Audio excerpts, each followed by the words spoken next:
নমস্কার বন্ধুরা, আশা করি আপনারা সবাই ভালো আছেন, সুস্থ আছেন। আবার আজকে একটি নতুন ব্লগে আমার চ্যানেলে আপনাদের সবাইকে স্বাগত। সকালটি শুরু হলো আমার মায়ের মিষ্টি মুখ দিয়ে।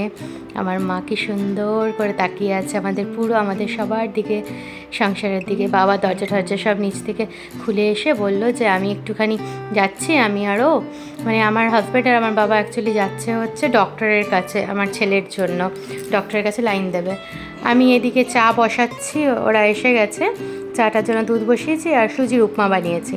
আজকে রবিবারের সকাল, তাই সুজির উপমাটা বানিয়েছি। প্রিয়াংশুর বাবা, দাদা, নাম্মি সবাই মিলে খাবো। আর প্রিয়াংশুর বাবা বললো তুমি চা বানাও, আমি প্রিয়াংশুকে দাঁত মাজিয়ে দিচ্ছি। বললাম ঠিক আছে, ওকে ব্রাশ করিয়ে দাও।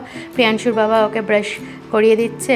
তো ও জানে এইদিকে ক্যামেরাটা আছে, ক্যামেরার দিকে তাকিয়ে ওই করে সুন্দর করে ব্রাশ করে নিচ্ছে। আর ছোট্ট সোনাটা দেখুন, দেখতে দেখতে বড় হয়ে গেল।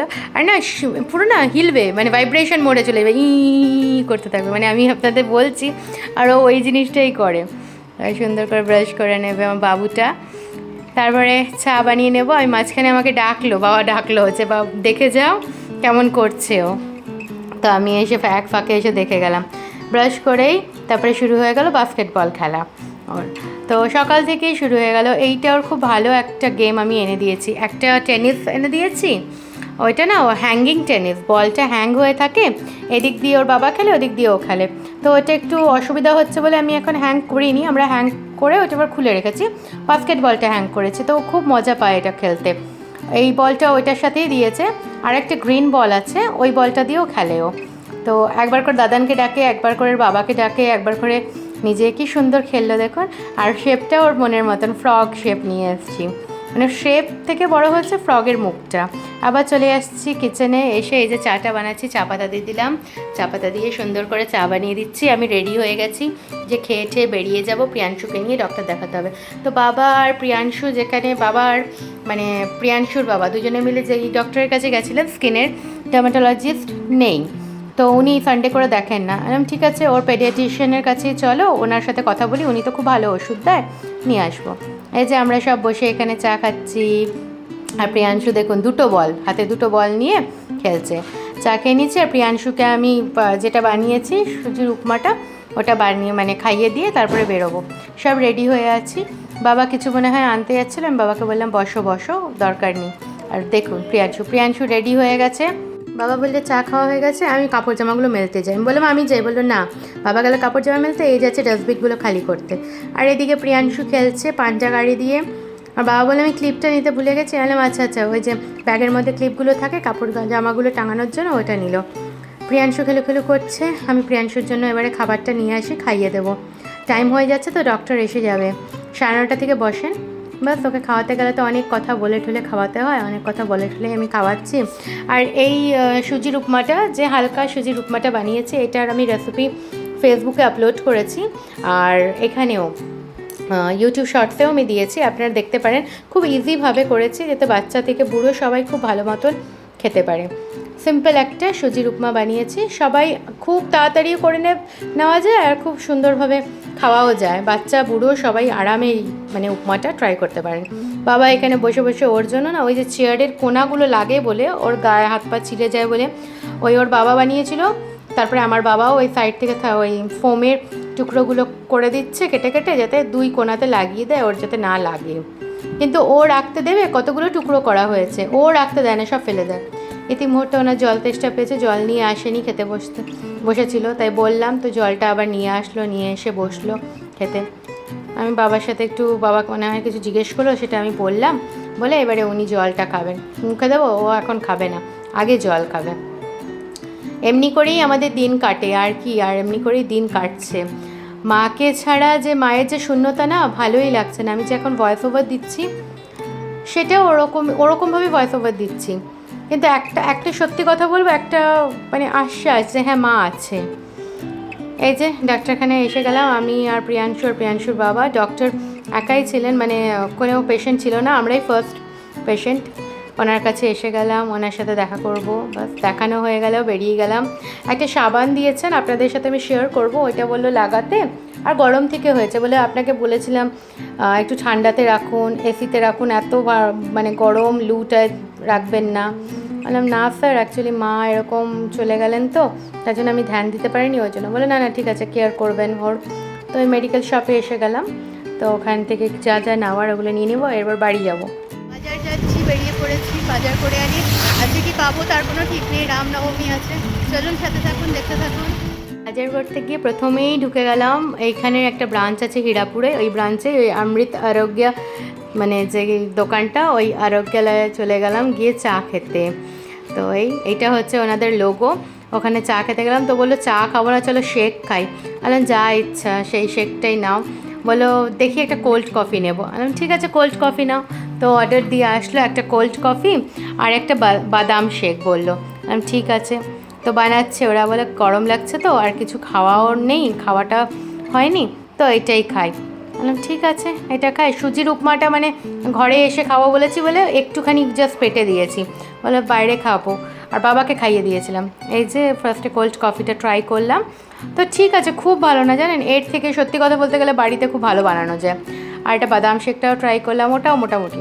আসলে সত্যি কথা কি বলুন তো, এরা না মানে যেমন বানায় এক একটা ব্রাঞ্চে এক এক রকম হয়, তো সারাইডেলা যে ব্রাঞ্চটা ওটা খুব ভালো হয়। আর দেখুন রামনবমীতে বাজারে মানে প্রচুর ভিড়, জ্যাম লাগিয়ে দিয়েছে, ব্যারিকেড লাগিয়ে দিয়েছে, যেতে পারবো না। ঘুরে ঘুরে গেছি তো সব ঝান্ডা ঝুলছে। তো আমি বললাম যে আমি এই রাস্তাটা দিয়ে ঢুকছি, ও বললো হ্যাঁ যাও আস্তে আস্তে বেরো।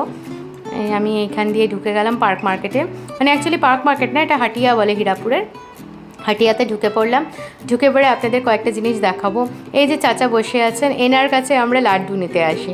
তো মা যখন মানে মা খুব খেতে ভালোবাসতো, তো লাড্ডু খেতে ভালোবাসতো, তো ওই টাইমে মা খুব চেয়েছিল। আর জানুয়ারি মাস যখন ডিসেম্বর টু জানুয়ারি যাচ্ছে, তখন মা অসুস্থ হয়নি, কিন্তু ওরা না তিলকুট বানানো স্টার্ট করেছিল, তাই জন্য লাড্ডু হচ্ছিল না। তাই বলছিলাম যে লাড্ডু হলো না, আজ মাকে দেবো, তো চলো লাড্ডু নিয়ে চলো। আর এখানে মাছের বাজারে এসে গেলাম। এসে গিয়ে জানেনই তো আমাদের বাঁধা ধরা আছে পেটেন্ট মধুদার কাছে মাছ নেওয়া, আমরা নিয়ে নিলাম কাতলা মাছ। তো ওই যে আমাদের মাছটা ছাড়ানো হচ্ছে, ওই আরেকটা দাদা মাঝখানে যে বসে ছাড়াচ্ছেন, আরেকটা ইনি খুব সুন্দর মাছ কাটেন জানেন। একবার বলে দিয়েছি যবে গেছি ওনার কাছে বছরের আগে, তখনই জানেন। আর এই চিংড়ি মাছটা নিয়েছি। তো এঁচোড় নেবো বলেছিলাম, তো এঁচোড় নিল না, বললো পটল নাও। এঁচোড়টা খুব ভালো পাইনি, আর অনেক লেটে গেছে তো তাই জন্য। এই সবজি বাজার দেখে দেখে অল্প অল্প করে নেওয়া হচ্ছে। আমি বললাম বেশি সবজি বাজার করো না, এক কারি করো না, বাবা আছে অল্প অল্প এখান থেকে কিনে নেবো। এখানে না কুমড়োটা খুব ভালো লাগলো, আমি বললাম কুমড়োটা নেবে? বললো হ্যাঁ নেবো। একটু ঝিঙ্গা নিয়েছি, কুমড়ো নিয়েছি। তো এই মাসিকে বললো মাসি কুমড়ো দাও। তো মাসি কুমড়োটা কাটলো, বললো 1 কেজি নেবো। তো 1 কেজি কুমড়ো কাটতে গিয়ে সে 1.5 কেজি মাসি দিয়ে দিয়েছে। আর কি বলো, আর সত্যি বলছি কুমড়োটা দারুণ ছিল, আমি ভয়েস ওভার দিচ্ছি আপনাদের। আর সত্যি দেখেছি কুমড়োটা খুব ভালো। আর মাসিটা হাঁক বলে তুলছে আর বলছে এই দেখুন আমার ছিলা বটে, মানে তার বাচ্চা বলছে এই দেখুন। বললাম আচ্ছা তাই। আর আমার হাজব্যান্ড সবার সাথেই মজাক করে, মানে বেশ মাসিদের সাথে মাসিদের লেভেলেই করে, একটা মা সমান, কোনো খারাপ ছ্যাবলামো নয়। তো সবাই ওকে আদর যত্ন করে। আর এখান থেকে আমি কয়েকটা বেলি ফুলের মালা নিলাম, আজকে রামনবমী, ঠাকুরকেও পরাবো, মায়ের গলাও দেবো, আর একটু লাড্ডু দিয়ে পুজো করব, তো সেই জন্য আমি নিয়ে নিচ্ছি। সেই ফুলের মালাটা নিয়ে নিলাম। এরপরে আসলাম এই চাচার কাছে লাড্ডু নিতে। এই চাচা খুব সুন্দর লাড্ডু বানাতেন। আর এখানে এসে সত্যি খুব কষ্ট পেলাম মায়ের জন্য। উনিও শুনে বললো যা এরকম কি করব। আলাম কী আর করা যাবে চাচা, বলছে বহুত দুঃখের খবর। তাই যাই হোক, তারপরে আবার আলু নিতে আসলাম। এই দাদাটাও বললো এতদিন আসেননি, ওনাকেও জানালাম এই হয়েছে ঘটনা। তারপরে এখান থেকে না ফুল পঞ্জিকা দেখলাম, এই কাকুটার কাছ থেকে বই নিয়ে যায় আমার আর প্রিয়াংশুর জন্য। তো সেই কাকুটার কাছে এসে ফুল পঞ্জিকা পেয়ে গেলাম, নিয়ে নিলাম বছরের প্রথমে পঞ্জিকাটা। এবারে ঘরে এসে গেলাম, ঘরে এসে আমি ওয়াশরুমে গেলাম, তো হাজব্যান্ড দেখলো যে চাপ আমার উপর পড়ে যাবে।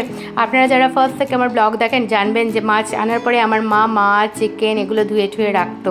আজ মায়ের জায়গাটা হাজব্যান্ড করছে। হাজব্যান্ড খুব সুন্দর করে মাছগুলো ধুয়ে রাখছে। ও আবার দ্বিতীয় বাটি নিয়েছে, বলল একটায় পেটি রাখি একটায় গাদা রাখি, সুবিধা হবে তোমার। বললাম ঠিক আছে। আর একটা চিংড়ি মাছ রাখলাম, বললাম ঠিক আছে। আমি বললাম বেশি ধুইও না চিংড়ি মাছটা, ওই যে তেলটা থাকে না, গিলুটা থাকে না, ওটা মানে আস্তে আস্তে জলের সাথে চলে যাবে, বেশি ধোবে না। বললো হ্যাঁ হ্যাঁ আমি বেশি ধুচ্ছি না, একটা ভালো করে ধুয়ে দিচ্ছি। আমি বললাম মাছটা না আজকে একটু আদা জিরা বাটা দিয়ে করবো। বললো করো। একটা কাঁচা লঙ্কা নিয়েছি, দুটো ছোটো ছোটো টমেটো নিয়েছি, একটু আদা নিয়েছি, একটু জিরা নিয়েছি, দিয়ে মিক্সিতে ঘুরিয়ে নিচ্ছি যে একটু মাছের ঝোলটা আলাদা করবো। ও বললো মাছের ঝোল করো। প্রথমে বললো পটল চিংড়ি, তারপরে বললো চিংড়ি আলু পোস্ত, তারপরে বললো দেখো তোমার যেটা তাড়াতাড়ি হবে, কারণ এসির দাদাটা আসবে দেখতে, দেখে নিও। আর প্রিয়াংশু তো আবার শুরু করে দিয়েছেন বল খেলতে, আর বাবা ওখান থেকে জামা কাপড় উঠিয়ে নিয়ে এসে গেল ছাদ থেকে। আমরা এখানে মানে ওর সাথে বল খেলছি, একবার প্রিয়াংশুর বাবা খেলছে, একবার প্রিয়াংশু খেলছে, এই হচ্ছে। তো খুব মজা পেয়েছে জানেন এই খেলাটা পেয়ে, আর ওর মানে এক্সামে ভালো রেজাল্ট করেছে বলে এটাই ওর দিয়েছি। একটা কী বলুন তো, ফিজিক্যাল অ্যাক্টিভিটি হবে, ওর মন ভালো থাকবে, শরীর ভালো থাকবে, এটাই। কিন্তু জানেন প্রিয়াংশু এখন খুব ভালো নেই, মানে খুব ভালো নেই মানে ভীষণ খিটখিটে হয়ে গেছে, খাওয়া দাওয়া প্রচুর কমিয়ে দিয়েছে, খেতে চায় না। পড়াশোনাটা করে, পড়াশোনার দিকে কিন্তু খারাপ বলবো না কিছু, কিন্তু ও আগের মতন যে একটা হাসমুখ ছেলে, হাসছে আবার হঠাৎ করে খুব কষ্ট পাচ্ছে, কাঁদছে, তারপরে কারোর কাছে যেতে চাইছে না, তারপরে হয়তো স্কুল যাওয়ার টাইমে বলছি স্কুল যাব না, খেতে বলছি খাবো না, নিচে শুয়ে যাচ্ছে, কান্নাকাটি করছে, এই জিনিসগুলো করছে, খুব কষ্ট হচ্ছে ওকে দেখে। তো সবাই বুঝাচ্ছে, মানে বাবা আমার হাজব্যান্ড বোঝাচ্ছে এত বকো না, আসলে কি ও যে হারিয়েছে তুমি প্রকাশ করতে পারছো, ও প্রকাশ করতে পারছে না। আর মাঝে মধ্যেই বলছে যে দিদুন তো স্টার হয়ে গেছে, দিদুন স্টার হয়ে গেছে বলে আমার কষ্ট হচ্ছে, দিদুন কেন আমার কাছে নেই। তো এই বাচ্চা মানুষ আর কি বলবো। আর বেশি বকতে গেলে জানেন, আমি যে সেদিন কেঁদেছিলাম না, আমার কথাগুলো রপ্ত করে নিয়েছে। বেশি বকতে গেলে আমাকে বলে, কাঁদতে কাঁদতে বলে ওর বাবাকে, না তো ওর বাবা না থাকলে আমার বাবাকে, আমার কেউ নেই, আমাকে একা করে দিয়ে চলে গেল, আমার কেউ নেই, আমি একা হয়ে গেলাম, এই কথাটা বলতে থাকে। অ্যাকচুয়ালি বাচ্চা আমার কাছ থেকেই শিখেছে, কি করব বলুন, কিছু করার নেই। ভয়েস ওভার দিতে দিতেও আমার খুব খারাপ লাগছে। যাই হোক, এখানে চাল বসিয়ে দিলাম, মানে ভাত বসিয়ে দিলাম, চালটা ধুয়ে রেখেছিলাম, ভাতটা বসিয়ে দিচ্ছি একদিকে, আরেকদিকে আপনাদের দেখাচ্ছি এই যে এই ওষুধটা দিয়েছে খেতে আর ওটা লাগাতে। তো হাজব্যান্ড বললো দাঁড়াও আমি হাতে হাতে করে দিচ্ছি, একা একা কেন করবে। ও চায়ের বাসনটা ধুয়ে দিল, বললো আমি ঘরও মুছে দিচ্ছি। বললাম সব তুমি করবে, বলে না তুমি রান্নার দিকে দেখো আমি এগুলো করে দিচ্ছি। বললাম ঠিক আছে। ও এমনিতে হেল্প করতো, আপনারা ভালো করেই জানেন, আজও করতো, মানে আগেও করেছে, আর ভবিষ্যতেও ওই মানুষটা পাশে সবসময় থাকে। আমার মাকে দেখেছি, আমার বাবাকে দেখেছি আমার মায়ের পাশে সবসময় থাকতে, আমার হাজব্যান্ডকে দেখেছি সব সময় ওটা করতে। মাছগুলো দেখুন ভাজা করে নিলাম, গোটা জিরা ফোড়ন দিলাম, ফোড়ন দিয়ে আমি না আলু গাজর সিদ্ধ করে নিয়েছিলাম, তাতে তাড়াতাড়ি হয়ে যায় বলে। আর প্রিয়াংশুর জন্য বেবি ক্যারেট নিয়েছিলাম, ওই জন্য আলু আর গাজরটা দিয়ে দিলাম, সিদ্ধ আলু গাজরটা। ওটা জলটা যখন শুকিয়ে যাবে তার মাঝখানে আমি আস্তে করে মশলাটা দিয়ে দেবো, মশলাটা দিয়ে ভালো করে মশলাটা দিয়ে দিলাম, মশলাটা দিয়ে এবারে ওটার মধ্যে হলুদ দেবো, পরিমাণ মতো নুন দেবো, কারণ বেশি দেবো না, আর অল্প একটু চিনি দেবো। তার কারণ হচ্ছে নুন দিয়ে না আমি গাজর আলুটা সিদ্ধ করেছি। এবার ভালো করে কষিয়ে নেবো, এটা কিছুইতে নেই, টমেটো আদা জিরা কষিয়ে নিয়ে জল দিয়ে দিলাম। এবারে মাছগুলো দিয়ে দেবো, ভালো করে ফুটে যাবে, মাছের ঝোল হয়ে যাবে, ব্যাস। আর ভাত। এইদিকে বাবা স্নান টান করে এসে মালা পরিয়ে দিয়েছে মায়ের গলায়, ঠাকুরের গলায় দিয়ে দিয়েছে, লাড্ডু দিয়ে দিয়েছে, পুজো দিয়ে দিল রামনবমীর। আমি আবার সন্ধ্যাবেলা দিয়ে দেবো, মাঝখানে এসির দাদারা এসে গেছিলো। শুভ সন্ধ্যা, সন্ধ্যাবেলা এসে গেলাম আপনাদের সামনে। আমি সন্ধ্যা দিয়ে দিচ্ছি, যে মায়ের কাপড়টা পরেই আমি সন্ধ্যা দিচ্ছি। মা সবসময় আমার সাথে আছে, আমার পাশে আছে, আমি সবসময় জানি। আমি না কখনো ফিল করি না যে মা নেই। মায়ের ফটোটা দেখি, প্রত্যেক দিন সকালে মুছি, আদর করি, আজও সেটা করেছি, ওইটা করেই রাখি যে মা আমার কাছে আছে। আমি শেষ টাইমে মাকে জড়াতে পারলাম না, ওটা আমার বড় দুঃখ রয়ে গেল। বাবা বসে আছে, প্রিয়াংশু শুয়ে আছে।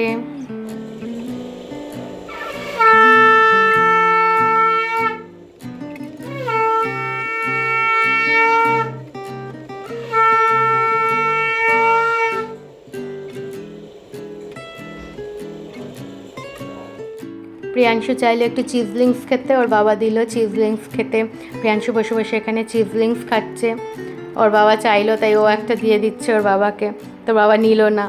আর আমি এদিকে মানে কাজ করব বলে আসছি, তো আগে বললো বাবা চা খেয়ে নাও, তো আমরা সব চা খেতে বসলাম, চা বিস্কিট খেয়ে নিই, আমিও কাজ করব বাবাও কাজ করবে, বললো হেল্প করবে।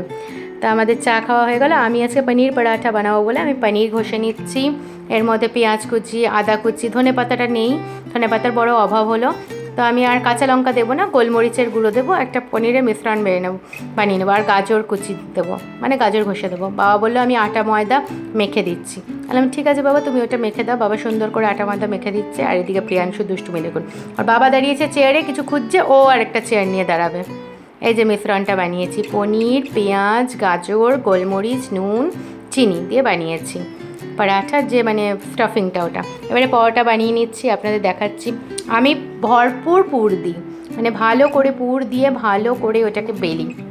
একটু একটু ফাটতে পারে, কোনো ব্যাপার না, কিন্তু যাতে ফিলিংসটা বেশি থাকে। এটা না হয় ময়দা বা আটার প্রলেপটা এক গাদা, ফিলিংসটা কম, ওটা নয়। আর একটা পরোটা খেলেই মনে হবে যে হ্যাঁ প্রায় পেট ভর্তি, দ্বিতীয় খাওয়ার পরে আর পেটে জায়গা থাকবে না, ওরকমই বানিয়েছি। দুটো করে সবার বানিয়েছি। লাস্টে কেউ 1.5খানা খেয়েছে, আমি 1খানা খেয়েছি, প্রিয়াংশু 1খানা খেয়েছে, হাতেই হয়ে গেছে। 2খানা পরোটা রয়েই গেছিলো। পরের দিন না চা দিয়ে এই বাসি পরোটা খেতে খুব ভালো লাগে, সত্যি বলছি। কারা কারা আমার মতন ভালোবাসেন বলবেন তো, বাসি পরোটা, বাসি লুচি চা দিয়ে। জানি হেলদি খাবার না, একটু হেলদি নয়, কিন্তু খুব ভালো লাগে। আমি ঘি গলিয়ে রেখেছি, ঘিটা ব্রাশ করে দেবো, ব্রাশ করে দিয়ে 2 পিঠ ভালো করে সেঁকে নেবো। আমি যখনই এই পরোটা, এই ধরনের পরোটা বানাই না, সব সময় কী করি, 2 দিক ভালো করে সেঁকে নিই আগে রুটির মতন, তারপরে আমি ওটা ঘি লাগাই। নয়তো কী হয় বলুন তো, কেমন যেন হয়ে যায় কাঁচা কাঁচা। এই যে সবার প্লেটিং করে দিয়েছি, এবারে খেতে বসবো। সবাইকে 2টো দেওয়ার পরে ওখানে সবাই আবার রেখে দিয়েছে। আবার ওখানে গামলাতে এক্সট্রা 2টোও বানিয়ে রেখেছিলাম। লাস্টে রয়েই গেছিলো পরোটা। সবাই মানে 2টো করে খেতে পারেনি। বাবা 1.5খানা খেয়েছে, হাজব্যান্ড 2টো খেয়েছে, আমি 1খানা খেয়েছি, প্রিয়াংশু 1খানা খেয়েছে, রয়ে গেছিলো।